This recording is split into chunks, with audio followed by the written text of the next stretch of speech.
হাত পা ভেঙে গেলে তা প্লাস্টার করা থাকলে কি তায়াম্মুম করা যাবে?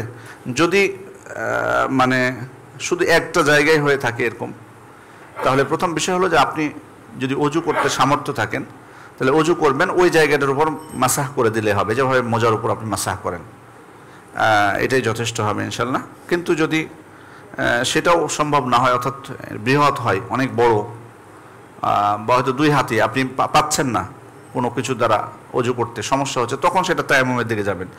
যতক্ষণ পর্যন্ত আপনি অজু করতে পারবেন আর ওই জায়গাটা যদি কম হয় এবং ওই জায়গার উপর মাসাহ করার সামর্থ্য আপনার থাকে, সুযোগ থাকে, মাসাহ করা যায়, তাহলে করবেন। আর যদি এমন হয় যে মাসাহ করাও যাবে না, নিষিদ্ধ, করলে ক্ষতিগ্রস্ত হবে, তখন সেটা তায়াম্মুমের দিকে যাবে।